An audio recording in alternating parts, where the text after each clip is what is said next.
শিৱসাগৰত সংঘটিত হৈছে মানৱতাক ভুল লুণ্ঠিত কৰা এক জঘন্য ঘটনা। নৰপিশাচৰ কামনাৰ বলি হৈ অন্তঃসত্ত্বা হ'ল এগৰাকী মূকবধিৰ যুৱতী।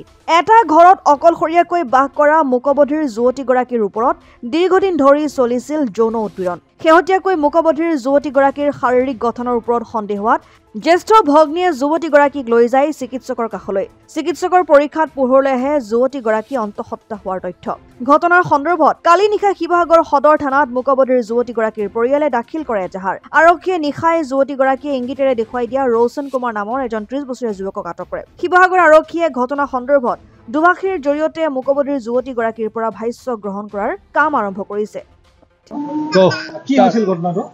ঘটনাটো মানে ধৰক আমাৰ ঘৰত কোনো মায়া বা তেনেকুৱা নাই, নচাবলগীয়া তাইক কেকাজন আছে। তাই অলপ মেণ্টেলি প্ৰব্লেম, মানে মোৰ বিয়া হ'লোঁ যিহেতু ভাড়াঘৰত মানুহজন তাতে কাম কৰে। তাই মানে মোৰ ওচৰত কেতিয়াবা এনেই ফুৰিবলৈ যায়, ধৰক ক'তনো যাব, অকল মই আছোঁ বুলি তেনেকুৱাতে তাই অলপ মানে খুব মোৰ ওচৰত যাতে এনেকৈ থুৰ নিচিনা খুব এনেকৈ সেকা পেলোৱা নিচিনা বাৰে কৰি আছিলে তেনেকুৱা। তাৰপৰা তাই সুধোতে তাই ক'লে মোৰ টনচিল হৈছে, তই ডক্টৰৰ ওচৰত লৈ যাবি। মই বোলো হ'ব বাৰু লৈ যাম। তাই ধৰক এইবোৰ কথা এনেকৈ গম নাপায় চাগে, কি হয় কি কথা এইবোৰ কথা বুজি পোৱা নাই চাগে তাই। তাৰপৰা যেতিয়া তাই বহুত দিন ওচৰলৈ যোৱা নাই, মই সুধিলোঁ ঘৰৰ ওচৰত কি হৈছে, তাই অহা নাই। তাই ক'লে যে তাই অলপ পেটটো ওলোৱা নিচিনা হৈছে, এনেকুৱা গাত থকা মানুহৰ নিচিনা হৈছে। তই অলপ চাবিচোন। কালি যেতিয়া মই আহিলোঁ প্ৰেগনেঞ্চি টেষ্ট কৰিলে দেখিলে পজিটিভ ওলাইছে। তাৰপৰা তাই কেনেকৈ ভয় চৰ খুৱাই মেলি সুধিলোঁ। তাই তেতিয়া ৰৌচন কুমাৰ নামৰ ল'ৰাটোৰ নাম ধৰে, তেওঁ কৰিছে বুলি কৈছে কথাটো। আৰু বাৰে প্ৰতি তাই কৈছে তেওঁৱে হয়। অচিয়ে সুধোতেও ইংগিতে আকাৰ ইংগিতে দেখাইছে, যিহেতু তাই বোবা আৰু কথা ক'ব নাজানে, কাণেও নুশুনে, সেইটো কাৰণে আকাৰ ইংগিতে কথা পাতে। তেওঁ মানে কি ছোৱালীজনী মুখে আৰু মাতিব নাজানে, কাণেও নুশুনে। তাই চাৰ্টিফিকেটো আছে, নুশুনে আৰু কথা ক'বও নোৱাৰে তাই। তাৰপিছত কি কৰিলা তোমালোকে? তাৰপৰা আমি তাই সুধোতে তাই দেখাই দিছে ৰুমটোলৈ নি পিনে, এই ল'ৰাজনে হয় বুলি 100 বাৰ কৈছে, এইটোৱে হয় এইটোৱে হয়। হাতত ধৰি টানি নি ঘৰৰ ভিতৰত নি কাপোৰ খুলিছে, এনেকৈ চব কৰিছে তাই। তাৰপৰা আমি লগালগ ল'ৰাটোক আনি থানাত চমজাই দিছোঁ।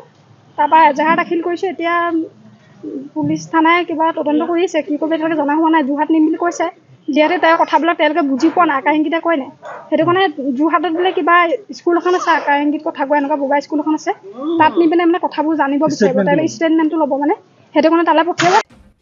শিৱসাগৰৰ পৰা ছৈয়দ মুস্তাকুৰ ৰহমানৰ ৰিপৰ্ট, অসম আদিত্য। নৰ্থ ইষ্টৰ প্ৰথম GDSI 2.0 ফিচাৰ্ছ ডিলাৰ হৈছে NKS হুণ্ডাই।